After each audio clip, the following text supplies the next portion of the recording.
Welcome, everybody. It is another episode of Mindful Monday, or Manic Mondays, depending, with your host, Johnny, and of course, the therapist extraordinaire. Aw. Yes. I'm Holly McGinnis. Yeah, and she's amazing. Of course, you know her by now. We've been doing this so many weeks, which is what's exciting. And we wanted to talk about something that is so appropriate for this time of year.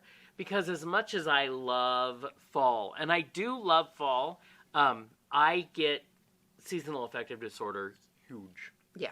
Every time. Absolutely. Do you run into that with clients? They come in and they're like, this is just... Absolutely. Yeah. And the interesting thing about it in working in mental health is that you'll see peaks and valleys as far as clients.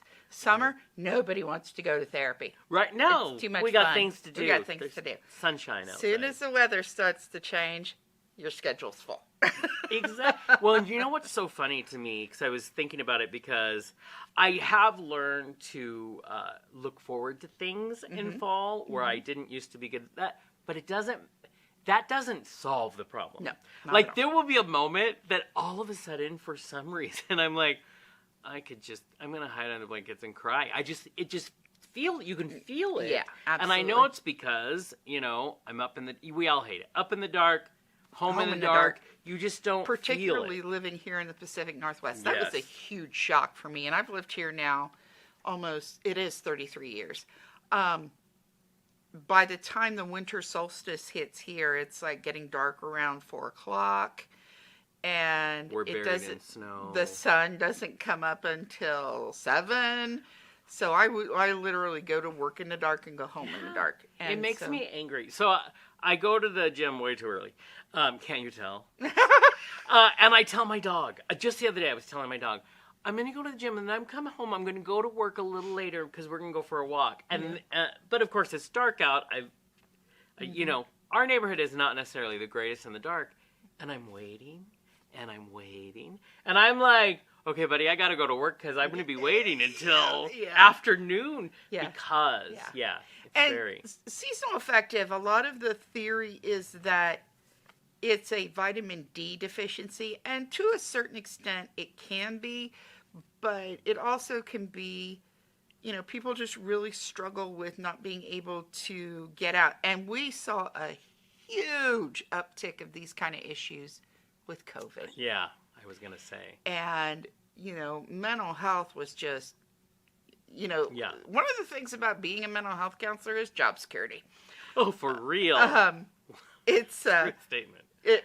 I can get a job doing, and then you get the substance use disorder thing, and you're never not going to have a job. Yeah. It's not easy because we're adjusting to restriction.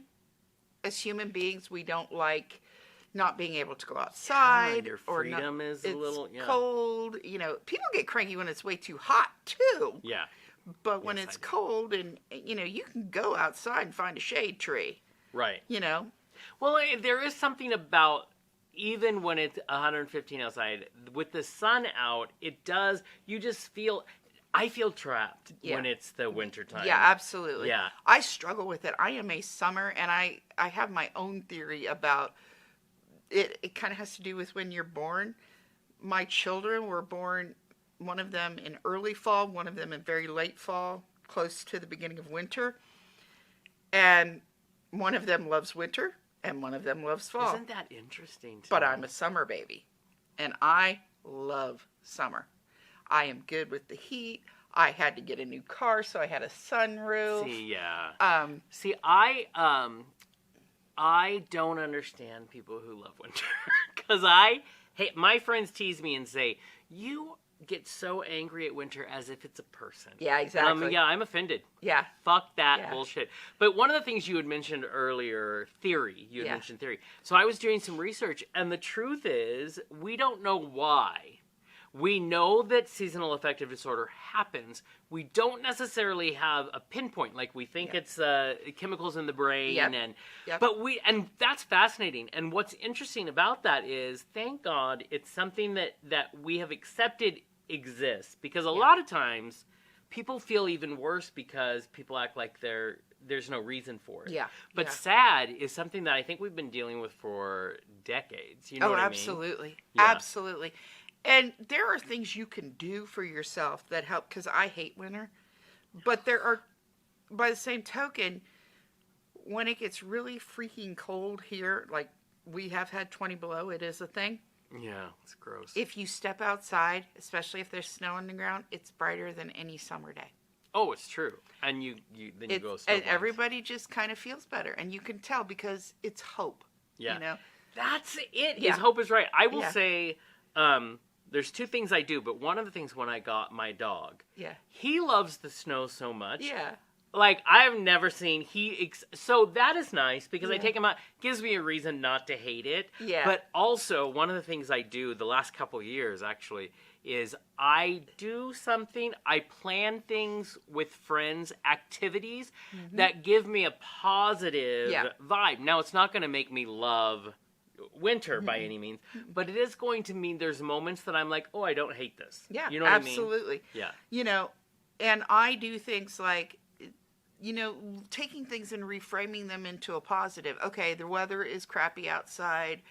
I can't do anything. Well, it would be a really good day to make, and if any of my Cincinnati, Indiana friends, when I say this, you know what I'm talking about. It's a good day to make Skyline chili. And the kids are like, oh, yeah. And I know what chili is. it's Skyline chili. It's a long thing. Let's just say, yeah. Okay. That'll be on our cooking show that I'm sure will happen someday. Exactly. And you can do things like, you know, I love to knit and crochet. I do a lot more of it in the winter than I do in the summer.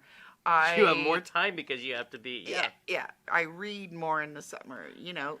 It's not a bad thing, but it's also good for you to find activities. Go to a gym and walk. That's why when we can't get our blood moving, you know, it's important for us to be active, depending on what that looks like for you. And sometimes it's not going anywhere for a few days, and that's okay. You just have to find a way that for yourself, because isolation can make it worse. Yes, that's true. So for me, a pet helped a lot because I have somebody else to make sure is okay. Exactly. Because I have lived on my own before, and it can get bad. Yeah, because absolutely. You know how when you're feeling like the doldrums and you feel the sad, I can convince myself to do nothing really easily. Oh, you know what I mean? Yeah, when I had COVID, it was bad because I couldn't see my kids, I couldn't see friends, I couldn't go to work, but I could see my Lucio, who's my big old ragdoll cat. And even on my worst day, that cat, I'll get home when we're done, and everybody else will want to be fed, but not Lucio. Lucio wants love. Oh, that's so sweet. This is what I will say to listen, it's a real thing. There's no easy answer for it. No. But I would say, I challenge you to pick one thing.